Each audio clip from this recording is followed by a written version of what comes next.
Hi hello everyone. இப்போ ஜேசிஏவோட issue வந்து ரொம்ப பெருசாக ஹைலைட் ஆகிட்டுருக்கு. மீடியாவில் கூட வந்து பார்த்தீங்கன்னா அதை அட்டென்ஷன் எடுத்துகிட்டு இருக்காங்க.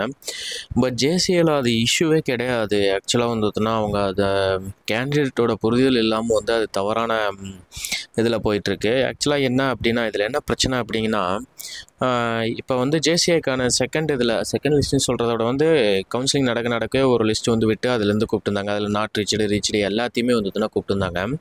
அதில் லிஸ்ட்டில் கூப்பிட்றப்ப என்னாச்சு அப்படின்னா 139 வரைக்கும் ஃபஸ்ட்டு ஃபேஸில் ஜேசிஏக்கு வந்து பார்த்தோன்னா கூப்பிட்டுருந்தாங்க. அதாவது ஃபஸ்ட்டு நம்மளுக்கு வந்து பார்த்தோன்னா கவுன்சிலிங் ஸ்டார்ட் ஆகிறப்ப என்னாச்சுன்னா 139 138 வரைக்கும் வந்து நான் மார்க் நான் சொல்லிட்டு இருக்கேன். 139 வரைக்கும் கவுன்சிலிங்க்கு வந்து யாரை கூப்பிட்டுருந்தாங்க அப்படின்னா ஜேசிஏ கேண்டிடேட்ஸ் வந்து பார்த்தோன்னா அதாவது பிகாம் படித்தவங்கள இல்லை பிஏ எக்கனாமிக்ஸ் அந்த குவாலிஃபிகேஷன் இருக்கிறவங்கள 138 வரைக்கும் போய் கூப்பிட்டுருந்தாங்க.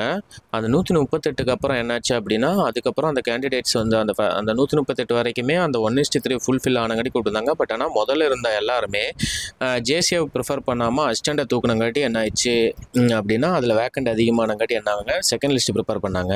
செகண்ட் லிஸ்ட்டு ப்ரிப்பேர் பண்ணப்போ என்ன பண்ணுவாங்கன்னா அதில் இருக்கிற வேக்கன்சியில் 1:3 இப்போ ஃபார் எக்ஸாம்பிளுக்கு வந்து 50 அப்படின்னா சில ஜெனரல் கேட்டகரியில் 1:3னா 150. அதுக்கடுத்து இருக்கிறது வந்து பிசியில் வந்து வந்துட்டிங்கன்னா ஒரு 50 அப்படின்னா 1:2 100 இந்த மாதிரி வந்து கூப்பிடுவாங்க. அப்படி வந்து கூப்பிட்டு அடுத்த லிஸ்ட் வந்து நம்ம கவுன்சிலிங் நடக்கவே அப்டேட் பண்ணாங்க. அடுத்த லிஸ்ட்டில் வந்து பார்த்துட்டிங்கன்னா அந்த 138லேருந்து ஜென்ரல் கேண்டிடேட்ஸ் வந்து ஆல்மோஸ்ட் வந்து 128 29 வரைக்கும் இருக்கிற பிகாம் ஜென்ரல் கேண்டிடேட்ஸ் வந்து கூப்பிட்டுருந்தாங்க. ஓகேங்களா, எனக்கு எக்ஸாக்டாக நம்பர் தெரியாதங்காட்டி வந்து இப்போ நீங்கள் சொன்னான்னு சொல்லக்கூடாது. ஓகேங்களா, எக்ஸாக்ட் நம்பர் வந்து 128 129 வரைக்கும் வந்து அடுத்த லிஸ்ட்டுக்கான கேண்டிடேட்ஸ் பிகாம் கேண்டிடேட்ஸ் வந்து கூப்பிட்டுருந்தாங்க. அடுத்த லிஸ்ட்டுக்கான கேண்டிடேட்ஸ் கூப்பிட்டது அது எப்படி கால்குலேட் பண்ணாங்க அப்படின்னா அந்த லிஸ்ட் வந்து எப்படி கால்குலேட் பண்ணியிருப்பாங்கன்னா எக்ஸ்க்ளூசிவ்லி பிகாம் கேண்டிடேட்ஸ் ப்ளஸ் வந்து அந்த ஃபஸ்ட் லிஸ்ட்லேயே செலக்ட் ஆகிருப்பாங்களா பிஎஸ்டிஎம் கேண்டிடேட்ஸு அதையும் சேர்த்து தான் வந்து இங்கே கூப்பிட்ருக்காங்க. பிஎஸ்டிஎம்க்கும் அதே மாதிரி வந்து 1:3 வந்து கூப்பிட்ருப்பாங்க. ஓகேங்களா, இதில் ரீச்டு நாட் ரீச்டு அப்படிங்கிறது இல்லாமல் எல்லாத்துக்குமே வந்து கூப்பிட்டாங்க. நாட் ரீச்டு கேண்டிடேட்ஸ் இதில் வந்திருப்பாங்க. ஏன்னா ஃபஸ்ட் லிஸ்ட்டில் 138 வரைக்கும் கூப்பிட்டுருந்தவங்களையுமே ரீச்டு ஸ்டூடெண்ட்ஸ் வந்து 134 வரைக்கும் ரீச்டு ஸ்டூடெண்ட்ஸ் இருந்தாங்க. ஓகேங்களா, 134க்கு கீழே 128 127 வரைக்குமே வந்து நாட் ரீச்டு பிகாம் ஸ்டூடெண்ட்ஸ் வந்து கூப்பிட்டுருந்தாங்க கவுன்சிலிங்க்கு. அவங்களுக்கெல்லாம் ஆன்லைனில் சர்டிஃபிகேட் வெரிஃபிகேஷன் கிடையாது, டேரெக்டாக வந்துருங்க, டேரெக்டாக டிஎன்பிஎஸ்சிக்கு வந்துருங்க அப்படின்னு சொல்லியிருந்தாங்க. ஓகேங்களா, அவங்களுக்கு அந்த மாதிரி கொடுத்துட்டு ஒரு 128 வரைக்குமே வந்து இப்போ நான் சொல்கிறது எல்லாமே மார்க்கு கன்ஃபியூஸ் பண்ணிக்காதீங்க. 128 வரைக்குமே வந்து கூப்பிட்டுருந்தாங்க. ஸோ அந்த கேண்டிடேட்ஸ் எல்லாருமே வந்து direct certificate verification plus counselling அந்த மாதிரி போயிட்டாங்க. ஸோ இப்போது நேற்று என்னாச்சு அப்படின்னா இப்போ பிஎஸ்டிஎம்க்கு இதே மாதிரி தான் கூப்பிட்டுருப்பாங்க. பிஎஸ்டிஎம்க்கு வந்து 122 23 21 வரைக்கும் வந்து வந்திருக்குது. இப்போ நேற்று வரைக்கும் ஸ்டேட்டஸ் பார்த்துக்கிட்டிங்க அப்படின்னா பிஎஸ்டிஎம்மில் ஜேசிஏ வந்து பிசியில் முடிஞ்சு, ஜென்ரல் முடிஞ்சு, எம்பிசி முடிஞ்சு. ஓகேங்களா, பட் ஆனால் பிசி எம்பிசி ஜென்ரலில் வந்து பார்த்துட்டிங்கன்னா ஜென்ரலில் வந்து ஜென்ரல் சீட்டே முடிஞ்சிருச்சு. பட் ஆனால் பிசி எம்பிசியில் வந்து ஜென்ரல் சீட்ஸ் இன்னும் வேகன்சிஸ் இருக்குது. ஓகேங்களா, ஜென்ரல் சீட்ஸ் வந்து வேகன்சிஸ் இருக்குது. ஆனால் பிஎஸ்டிஎம் கேண்டிடேட்ஸ் அவைலபிள் இருக்காங்க. இப்போது ஃபார் எக்ஸாம்பிள் 128 வரைக்கும் கூப்பிட்ருக்காங்க அப்படின்னா அந்த 128 127 வரைக்கும் இருக்கிற ஜென்ரல் கேண்டிடேட்ஸ் அவைலபிள் இருந்தங்காட்டி தான் அங்கே இருந்த பிஎஸ்டிஎம் கேண்டிடேட்ஸும் ஜேசி எடுக்கிறதுக்கு அலோவ் பண்ணுவாங்க. இப்போ என்னென்னா மெரிட் பேஸ்டு சிஸ்டம் தான் இதில். ஓகேங்களா, இங்கே நீங்கள் பிஎஸ்டிஎம் இதெல்லாம் வந்து நெக்ஸ்ட்டு ரிசர்வேஷன் இருந்தால் தான். ஓகேங்களா, இப்போ நீங்கள் வந்து பிஎஸ்டிஎம் வந்து சீட்டு இப்போ நேற்றே முடிஞ்சிச்சு அப்படின்னா இன்றைக்கி வந்து ஜென்ரல் சீட் இருக்குது அப்படின்னா இப்போ பிஎஸ்டிஎம்மோட ரிசர்வேஷன் சிஸ்டத்தை பற்றி நம்ம சொல்லியிருப்போம். ப்ரீவியஸ் வீடியோவில் நம்ம கவுன்சிலிங் ப்ரொசீஜரில் பார்த்துருந்தீங்கன்னா பார்த்துருக்கலாம். பிஎஸ்டிஎம் கேண்டிடேட் வந்து பிஎஸ்டிஎம்மில் சீட்டு முடிஞ்சிச்சு அப்படின்னா ஆட்டோமேட்டிக்காக நீங்கள் வந்து ஜென்ரல் சீட் எடுக்கிறதுக்கு எலிஜிபிள் ஆவீங்க. இஃப் அங்கே ஜென்ரல் கேண்டிடேட்ஸ் அவைலபிள் இருந்தாங்கன்னா தான். ஏன்னா இப்போ வந்து பார்த்துட்டிங்கன்னா ஒரு ஜென்ரல் கேண்டிடேட் 130 வாங்கிக்கிறாரு, நீங்கள் 130.5 வாங்கிக்கிறீங்க பிஎஸ்டிஎம் கேண்டிடேட் அப்படின்னா ஆட்டோமேட்டிக்காக பிஎஸ்டிஎம் கேண்டிடேட் ஜென்ரல் இருக்கிற சீட்டை அதாவது பிஎஸ்டிஎம்மில் சீட்டு தீர்ந்துருச்சு அப்படிங்கிற பட்சத்தில் நீங்கள் ஆட்டோமேட்டிக்காக வந்து ஜென்ரல் இருக்கிற சீட்டு வந்து உங்களுக்கு எலிஜிபிள் ஆயிரும். ஏன்னா நீங்கள் அந்த கேண்டிடேட்டுக்கு முன்னாடி 130 இருக்கிற ஜென்ரல் கேண்டிடேட்டுக்கு முன்னாடியே நீங்கள் கவுன்சிலிங் போயிட்டீங்கன்னு அர்த்தம். ஓகேங்களா, ஆனால் இப்போ என்ன ஆயிடுச்சு இந்த ஃப்ரீசன் இந்த மெயிலில் வந்து பார்த்துக்கிட்டிங்கன்னா பிசி ஜென்ரலில் வந்து 6 சீட்டு, எம்பிசி டிசியில் 30 சீட்டு, எஸ்சி ஜென்ரலில் 50 சீட்டு வந்து ஃப்ரோசன் பண்ணியிருக்காங்க அப்படின்னு சொல்லிக்கிறாங்க. இது என்ன ரீசன் அப்படின்னு சொல்லி தெரியுங்களா? இப்போ ஃபார் எக்ஸாம்பிளுக்கு இப்போ நான் சொன்னேன் பார்த்தீங்களா 130 வரைக்கும் ஜென்ரல் சீட்ஸ் இப்போ இது வந்து எக்ஸாம்பிள் சொன்னது 130ன்னு. எக்ஸாக்டாக 127 128 வரைக்கும் வந்ததுன்னா பிகாம் ஸ்டூடெண்ட்ஸ் வந்ததுன்னா கூப்பிட்டுருந்தாங்க. ஸோ அந்த 127 வரைக்கும் இருக்கிற பிஎஸ்டிஎம் கேண்டிடேட்ஸும் அந்த சமயத்தில் நீங்கள் அந்த 127க்கு மேலே இருந்தீங்க அப்படிங்கிற பட்சத்தில் நீங்கள் அந்த ஜென்ரல் சீட் எடுக்கிறதுக்கு நீங்கள் எலிஜிபிள் தான். பிகாஸ் ஆஃப் நீங்கள் ஓவரால் மெரிட் லிஸ்ட் படி நீங்கள் முன்னாடி இருக்கிறீங்க அப்படிங்காட்டி நீங்கள் எடுப்பீங்க. ஆட்டோமேட்டிக்காக நீங்கள் முன்னாடி போகிறப்ப என்ன ஆகும் அப்படின்னா நீங்கள் ஆட்டோமேட்டிக்காக அங்கே நீங்கள் ஜேசிஎன் சூஸ் பண்ணிங்கன்னா உங்கள் பிஎஸ்டிஎம் இல்லை அப்படிங்கிற பட்சத்தில் அப்படியே வந்துடும். இப்போ 127 வரைக்கும் தான் ஜென்ரல் சீட்ஸை வந்து கூப்பிட்ருக்காங்க. ஆனால் 124 23 ஒரு பிஎஸ்டிஎம் கேண்டிடேட் இன்னைக்கு போகிறாங்க அப்படின்னா இப்போ அவங்க போயிட்டு அங்கே எடுக்க முடியாது. என்ன ரீசன் அப்படின்னா இங்கே வந்து மெரிட் கேண்டிடேட்ஸ் அவைலபிள் இருக்காங்க. ஜென்ரல் கேண்டிடேட்ஸு பின்னாடி 127க்கு கீழே வந்து ஜென்ரல் கேண்டிடேட்ஸ் அலௌட் இருக்காங்க. டிஎன்பிஎஸ்சியோட மெரிட் பேஸ்டு கவுன்சிலிங் ப்ரொசீஜர் படி என்னென்னா 1:2 ஆர் 1:3 தான் கூப்பிடணும். ஓகேங்களா? அந்த 1:2 1:3 கூப்பிட்றப்ப என்ன ஆயிடுச்சுன்னா சில பேர் மாற்றி எடுத்துட்டாங்க. இப்போ ஃபார் எக்ஸாம்பிளுக்கு பிஎஸ்டிஎம் சீட்டு எப்போவுமே வந்து ஜென்ரல் சீட்டு முடிஞ்சதுக்கு அப்புறம் தான் முடியும். ஆனால் இந்த ஜேசிஏல மட்டும் எடுத்துக்கிட்டிங்கன்னா எந்த மாதிரி ஆயிருக்கு அப்படின்னா பிஎஸ்டிஎம் சீட்டு ஃபஸ்ட்டு முடிஞ்சிச்சு, ஆனால் ஜென்ரல் சீட்டு வந்ததுன்னா என்ன வெயிட்டிங்கில் இருக்குது. அதுக்கு முக்கால்வாசி ரீசன் என்னென்னா ஜென்ரல் கேண்டிடேட்ஸ் எடுக்காம விட்டதுனால பிஎஸ்டிஎம் இது கேண்டிடேட்ஸ் வந்ததுன்னா செம்ம அவேர்னஸ் வந்துருச்சு. ஸோ ஜேசிஏ சீட் வந்து கம்பேர்ட் டு ஆல் அதர் அசிஸ்டண்ட்டை விட இது ஒரு நல்ல இது அப்படிங்காட்டி ஃபஸ்ட் லிஸ்ட்லேயே வந்து பிஎஸ்டிஎம் வந்திருப்பாங்க தெரியுங்களா. ஃபஸ்ட் லிஸ்ட்டில் மீன்ஸ் நான் சொன்ன 140க்கு மேலே இருக்கிறவங்க அவங்க வந்து அசிஸ்டண்ட்டும் எடுக்க முடியும். அவங்க வந்து பார்த்திங்கன்னா இது எடுக்க முடியும். யார் அப்படின்னா இங்கேயுமே வந்து கன்ஃபியூஸ் பண்ணிக்கூடாது. பிகாமில் பிஎஸ்டிஎம் வச்சுக்கிறவங்க 137க்கு மேலே இருக்கிறவங்க எல்லாம் வந்து பார்த்திங்கன்னா அசிஸ்டண்ட்லேயும் எடுக்க முடியும், இங்கேயும் எடுக்க முடியும். ஓகேங்களா? ஏன்னா அசிஸ்டண்ட்டுக்கு வந்து எனி டிகிரி குவாலிஃபிகேஷனு, ஜேசிஏக்கு வந்து பார்த்தீங்கன்னா எக்ஸ்க்ளூசிவ் டிகிரி. அந்த எக்ஸ்க்ளூசிவ் டிகிரியை வச்சு என்ன பண்ணிட்டாங்கன்னா முன்னாடி இருந்த மெரிட் கேண்டிடேட்ஸ் பிஎஸ்டிஎம் எல்லாம் வந்து பார்த்துட்டுனா ஜேசிஏ அடிச்சு நவுத்திட்டாங்க. ஓகேங்களா? அப்போ பிஎஸ்டிஎம் கேண்டிடேட் வந்துட்டுனா அவங்க சீனியர்ட்டியில் முன்னாடி போயிடலாம் அப்படின்னு சொல்லி போட்டு ஓவரால் ரேங்க் படி அவங்க வந்து எல்லாருமே எடுத்துட்டாங்க.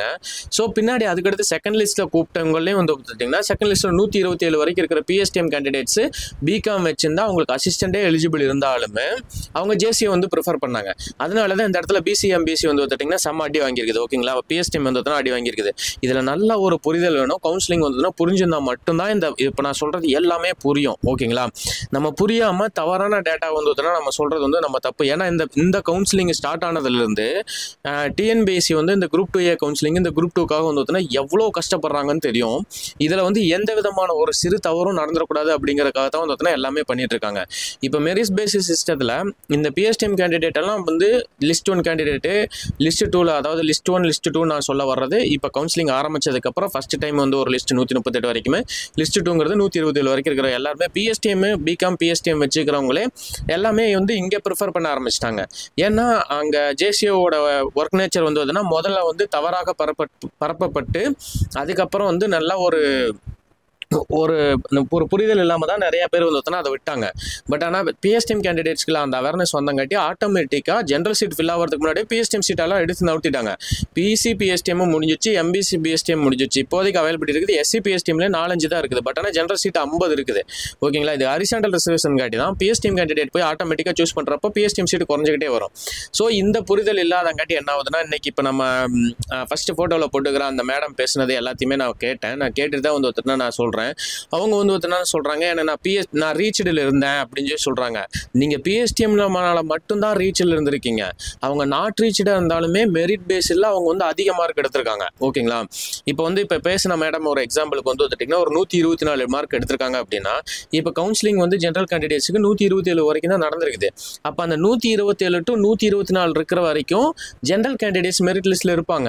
ஸோ அதாவது ஜென்ரல் கேண்டிடேட்ஸ் மீன்ஸ் நான் சொல்றது BC general, SC general, MBC general, இந்த மாதிரி ஜென்ரல் கேண்டிடேட்ஸ் வித்தவுட் பிஎஸ்டிஎம்ல பிகாம் படிச்சவங்க இருப்பாங்க.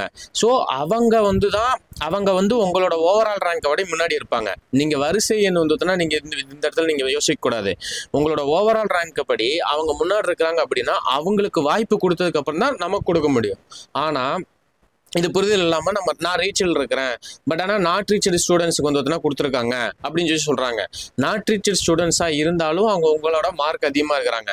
ஏன் நாட் ரீச்சட் ஸ்டூடெண்ட்டாக வந்தாங்கிறதுக்காக தான் நான் இவ்வளோ தூரம் எக்ஸ்பிளைன் பண்ணியிருக்கிறேன். ஓகேங்களா? அவங்க ஜென்ரல் கேண்டிடேட்ஸுங்காட்டி வந்துட்டுனா அங்கே அவங்களுக்கான மார்க் வந்து அதிகமாக இருக்கும் அப்படிங்கிறப்போ ஸோ நாட் ரீச்சடு ஸ்டூடெண்ட்ஸாக வந்துக்கிறாங்க. இந்த கவுன்சிலிங் ஃபுல் அண்ட் ஃபுல் வந்து பார்த்தீங்கன்னா சர்ப்ரைஸாக போயிட்டுருக்கும். டிஎன்பிஎஸ்சி வந்து பார்த்தீங்கன்னா ரூல்ஸ் படி ஃபாலோ பண்ணுறாங்க அப்படிங்காட்டி வந்து பார்த்தீங்கன்னா என்ன ஆகுது அப்படின்னா இந்த வேரியேஷன்ஸ் வந்து பார்த்தீங்கன்னா வந்துட்டு இருக்குது. இப்போ அவங்க டிஎன்பிஎஸ்சி நினச்சின்னா 1:10 வாங்கன்னு சொல்லிட்டு போயிருந்துருக்கலாம் கவுன்சிலிங்கில். பட் ஆனால் ஆக்சுவல் ரூல்ஸ் படி வந்து பார்த்தீங்கன்னா 1:3 மேலே போகக்கூடாது. அதனால தான் ஃப்ரீஸ் பண்ணதுக்கப்புறமே பார்த்தீங்கன்னா வந்து மீண்டுமே 1:3 தான் கூப்பிட்டுருக்காங்க. இப்போ பிசி ஜென்ரல் 6 பேர் கூப்பிட்டுருக்காங்கன்னா 1:3 அவன் 18 பேர் தான் கூப்பிடவே முடியும். அந்த 18 பேர்த்தோட மார்க் 127 அப்ராக்சிமேட்டா ஒரு 126 வரைக்கும் வருதுன்னு வச்சுக்கோங்க. அந்த இடத்துல பிஎஸ்டிஎம் 126 வரைக்கும் இருக்கிற பிஎஸ்டிஎம் வரைக்குமே வந்துன்னா யாரும் இல்லைனா கூட அந்த 6 பேர் அந்த 18 பேர்ல அவங்க அந்த 18 பேர்ல 6 பேர் எடுக்கல அப்படின்னா தான் அடுத்த செட் ஆஃப் அடுத்த 1:3 கூப்பிட முடியும். இது ரூல்ஸ். இந்த ரூல்ஸ் வந்து மாற்றணும் அப்படின்னா அவங்க வந்து அந்த சேர்மன் ஆஃப் பேனல்ஸ் இது வந்து மெம்பர்ஸ் எல்லாருமே சேர்ந்து தான் மாற்ற முடியும். பட் ஆனால் ஒரு எக்ஸாமுக்காக அவங்க ரூல்ஸை மாற்ற மாட்டாங்க. இந்த ஆக்சுவல் ரூல்ஸ் படி வரங்காட்டி தான் அடுத்தடுத்த இதில் வந்து அவங்களுக்கு லேக் ஆகாது. ஸோ அதனால தான் இப்போ வந்து எம்பிசி இது பிசியில் வந்து 6x3 வந்து 18 பேர் வந்து அடுத்த செட்டு கூப்பிடுவாங்க. எம்பிசிடிசி வந்து 30னா 90 பேர்த்து கூப்பிடுவாங்க. எஸ்சி ஜென்ரலாக வந்து 150 பேர்த்துக்கு கூப்பிடுவாங்க. இவங்களுக்கு டேரக்டர் சர்டிஃபிகேட் வெரிஃபிகேஷன் தான். ஸோ ஆன்லைன் சர்டிஃபிகேட் வெரிஃபிகேஷன் இருக்காது. ஆனால் இதில் நம்ம பிஎஸ்டிஎம் கேண்டிடேட்ஸ் வந்து பின்னாடி இருந்துட்டு நம்ம பேசுறது என்ன அப்படிங்கிற பட்சத்தில் நமக்கு குறைவான மார்க்கில் நம்ம ரீச்சில் வந்துட்டோம் அப்படிங்கிறதுக்காக நமக்கு போஸ்டிங் கொடுக்கணுன்ட்டு வந்ததுன்னா கிடையாது. ஓகேங்களா? நம்ம வந்து ஓவரால் ரேங்க்ல எங்கே இருக்கோம் அப்படிங்கிறது தான் மேட்ரு. ஓகேங்களா? பிஎஸ்டிஎம் கேண்டிடேட்ஸ் வந்து 120 122 கேப்பை வந்து கூப்பிட்டுருக்காங்க. ஆனாலும் அவங்களுக்கு வந்து இப்போ நான் பிஎஸ்டிஎம் வச்சிருக்கேன் நான் அப்படி கம்மியாக வந்துட்டீங்க அப்படிங்க இன்னைக்கு உங்களுக்கு கூப்பிட்டுருக்காங்க அப்படிங்கிறதுக்காக அவங்க போஸ்டிங் தர முடியாது. ஜென்ரல் கேண்டிடேட் ஓவரால் ரேங்க்ல வந்து அவங்க அதிகமாக இருப்பாங்க. ஓவரால் ரேங்க்ல அவங்களுக்கு ஒரு வாய்ப்பு கொடுத்ததுக்கு அப்புறம் தான் நீங்க அந்த மார்க்ல இருந்தால் மட்டும் தான் நீங்க எடுக்க முடியுமே தவிர நீங்க வந்து நம்ம வந்து ரீச்சில் வந்திருக்கிறோம் ஸோ நம்மளுக்கு வந்து கூப்பிட்டுருக்காங்க அப்படிங்கிறதுக்காக எடுக்கவே முடியாது. இன்னும் சில பேர் என்ன சொல்லியிருக்காங்கன்னா அதே வீடியோவில் இன்னொரு பிள்ளைடி பேசியிருப்பாங்க. அதில் வந்து பார்த்துட்டுனா ஏன் அது புதன்கிழமையிலேருந்தே வந்து வந்துட்டிங்கன்னா பிஎஸ்டிஎம் கேண்டிடேட் ஜென்ரல் எடுக்க விட்டாங்க அப்படின்னு சொல்லி சொல்லுவாங்க. இது வந்து பார்த்தீங்கன்னா புரிதல் இல்லாத பேச்சு. இது என்ன தெரியுங்களா? புதன்கிழமையிலேருந்து கிடையாது, ஃப்ரம் த ஸ்டார்டிங்லேருந்தே வந்து பார்த்தீங்கன்னா ஜென்ரல் கேண்டிடேட்ஸ் அதாவது பிஎஸ்டிஎம் கேண்டிடேட் ஜென்ரல் எடுக்க முடியும். இஃப் பிஎஸ்டிஎம் சீட்ஸ் வந்து நாட் அவைலபிளாக இருந்தால் மட்டும்தான் வந்து ஒரு பிஎஸ்டிஎம் கேண்டிடேட் வந்து ஜென்ரல் எடுக்க முடியும். அப்போது அவங்களுக்கு மார்க் வந்து அந்த அளவுக்கு இருந்திருக்கணும். ஓகேங்களா? மார்க் அந்த அளவுக்கு இருந்தால் தான் வந்து நீங்கள் அதை எடுக்க முடியும். இப்போ நீங்கள் பிஎஸ்டிஎம்மே வச்சுக்கிறீங்க, நீங்கள் 124 தான் எடுத்துக்கிறீங்க. பட் ஆனால் ஜென்ரல் கேண்டிடேட்டோட மார்க்கோட கடைசி மார்க் வந்து 127 இருந்தால் நீங்கள் எடுக்க முடியாது. இதுவே ஜென்ரல் கேண்டிடேட்டோட கடைசி மார்க் 127, நீங்கள் பிஎஸ்டிஎம் வச்சுக்கிறீங்க, உங்களோட மார்க் 130 அப்படிங்கிற பட்சத்தில் அப்போ வந்து பிஎஸ்டிஎம்ல சீட்டே இல்லை அப்படின்னா கூட நீங்கள் ஜென்ரல் சீட் எடுக்கலாம். ஓகேங்களா? இந்த புரிதல் இருந்தாவே போதும். இப்போ இங்கே டிஎன்பிஎஸ்சியில் வந்துக்கிற இஷ்யூஸ் வந்து இதுதான். இந்த டிஎன்பிஎஸ்சியில் என்ன இஷ்யூஸ்னால் இதுதான் இப்போ பிரச்சனை. இப்போ நான் தெளிவாக சொன்ன மாதிரி இந்த வீடியோ வந்து ஃபர்ஸ்ட்லேருந்து கடைசி வரைக்கும் பாருங்க. ஓகேங்களா? இது அப்பதான் வந்து உங்களுக்கு இந்த ஜேசிஎஸோட இஷ்யூஸ் வந்து உங்களுக்கு தெளிவாக புரியும். ஓகேங்களா? ஸோ இது வந்து புரிதல் இல்லாமல் வந்து அவங்க வீடியோ வந்து கொடுத்துட்டு இருக்காங்க. மீடியம் வந்து இதை ஒரு சான்ஸாக யூஸ் பண்ணி வந்து டிஎன்பிஎஸ்சி வந்து டிப்ரோமோட் பண்ணுறாங்க. டிஎன்பிஎஸ்சி பர்ஃபெக்டாக செயல்படுது இந்த மேட்டரில். ஓகேங்களா? இது அவங்க ரூல்ஸ் அண்ட் ரெகுலேஷன்ஸ் படி தான் எல்லாமே பண்ணி ஆகணும். அது படி தான் செயல்பட்டு இருக்காங்க. எந்த ஒரு கேண்டிடேட்ஸுக்கும் இந்த இடத்துல அநீதி இழைக்கப்படாது. ஓகேங்களா? இதுதான் அவங்களுக்கு ஈக்குவல் சான்ஸ் கொடுக்கணும் அப்படிங்கிறக்காக தான் ஜென்ரல் கேண்டிடேட்ஸுக்கு வந்து அவங்களுக்கு வந்து வாய்ப்பு கொடுக்கணும் அப்படிங்கிறக்காக தான் கவுன்சிலிங்கை ஃப்ரெஷ் பண்ணியிருக்காங்க. கூடிய விரைவில் அது உங்களுக்கான ஆட்களை வந்து எடுத்துகிட்டு போட்டுக்கிட்டு போயிட்டே இருப்பாங்க. இப்போ ஜேசியில் மட்டும்தான் இந்த இஷ்யூஸ் நடக்குது. மித்த எல்லாருமே person with disabilities, ex-service man இவங்க எல்லாருமே போயிட்டே தான் இருப்பாங்க. அவங்களும் வந்து அவங்களோட மெரிட் பேஸில் எடுத்துகிட்டே இருக்கலாம். ஓகேங்களா? எக்ஸர்வீஸ் மேன், டிஸ்ட்ரிபியூட்டோ, பிஎஸ்டிஎம் இவங்கெல்லாம் வந்து போயிட்டே இருப்பாங்க. இது வந்து எந்த பிரச்சனையுமே கிடையாது. இதில் வந்து ஒரு இஷ்யூவே கிடையாது. எந்த ப்ராப்ளம் இல்லை. ப்ராப்பராக நீட்டாக வந்து கொடுத்துட்டு தான் இருக்கிறாங்க. அவங்க வந்து கேட்குறாங்க 960 பேர்த்துக்கான மெரிட் லிஸ்ட் வந்து வெளியில் விடுங்கன்னு. அது கவுன்சிலிங் முடிச்சோன்னே வந்து நீங்கள் கேட்கறதுபடி கொடுக்கலாம். ஓகேங்களா? கவுன்சிலிங் நடக்கலாம் அவங்களால கொடுக்கவே முடியாது. அதே மாதிரி எல்லாருமே ஒரிஜினலாக பிகாம் படிச்சுக்கிறாங்களான்னு எல்லாருமே ஒரிஜினலாக பிகாம் படித்தா மட்டும்தாங்க எழுத முடியும். இதில் நிறைய இஷ்யூஸ் போயிருக்கு. நிறைய பேருக்கு பிபிஎம் படிச்சிருக்கிறதுலேயே வந்து வந்துட்டிங்கன்னா வெவ்வேறு கோர்ஸ் படிச்சிருக்காங்க அப்படின்னு சொல்லி ரிஜெக்ட் பண்ணியிருக்காங்க.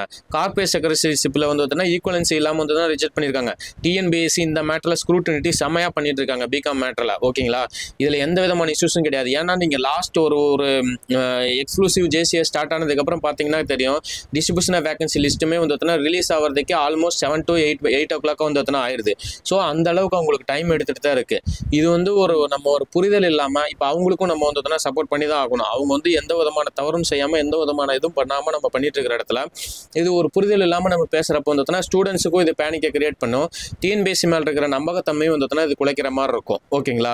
ஸோ அவங்க செயல்பட்டு தான் இருக்கிறாங்க, அவங்களோட ரூல்ஸ் படி கரெக்டாக தான் போயிட்டு இருக்குது.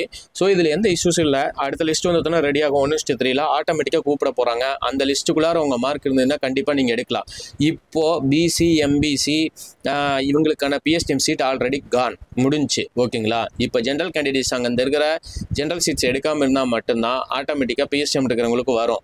ஓகேங்களா? நம்ம மெரிட் லிஸ்ட்லேயே வந்து இல்லாமல் நம்ம போயிட்டு வந்து எங்களுக்கு கொடுங்க அப்படின்னு சொல்லி கேட்கறது வந்து தவறான விஷயம். கரெக்டான புரிதல் இருந்துச்சுன்னா நான் பேசுங்க. நான் இத்தனை நாள் வந்து எத்தனை வீடியோ பேசியிருக்கேன். இதுவும் நம்ம பேச வேண்டிய ஒன்று தான். இதுவும் பேசுறதுக்கான கட்டாயம் இருக்குங்காட்டி தான் நான் இதை பேசுகிறேன். ஓகேங்களா? இதில் தப்பு இருக்கிற மாதிரி வந்து எனக்கு தெரில. டிஎன்பிஎஸ்சி பர்ஃபெக்டாக தான் செயல்பட்டு இருக்கு. இதையும் ஒரு இஷ்யூவாக வந்து கிளப்பிடுவாங்க. இது டிஎன்பிஎஸ்சி மேலே இருக்கிற நம்பகத்தன்மை தான் குலைக்கும். இதில் இருக்கிற உண்மை இதுதான் ட்ரூத்து. ஓகேங்களா? வேறு எதுவும் கிடையாது. இப்போ நான் சொன்ன வீடியோ உங்களுக்கு புரிஞ்சிருந்தது அப்படின்னாவே கண்டிப்பாக இதை நீங்கள் புரிஞ்சிருப்பீங்க. இது மேக்ஸிமம் உங்களோட ஜேசிஎஃப் ஃப்ரெண்ட்ஸுக்கு வந்து ஷேர் பண்ணுங்கள். அவங்க ரொம்ப வந்து பேனிக்காக இருப்பாங்க. இதில் வந்து ஃப்ராடு நடக்குது அந்த மாதிரி நினச்சிட்டு இருப்பாங்க. இதில் எதுவும் நடக்கல. கண்டிப்பாக வந்து மெரிட் கேண்டிடேட்ஸ் தான் அந்த சீட் போகணும். கரெக்டாக வந்து நடந்துட்டு தான் இருக்குது. ஓகேங்களா? மேலே ஏதாச்சும் தகவல் இது சந்தேகம் இருந்ததுன்னா வந்து நீங்கள் கமெண்ட்டில் போடுங்க. நான் வந்து எக்ஸ்பிளைன் பண்ணுறேன். ஓகேங்களா? Thank you so much.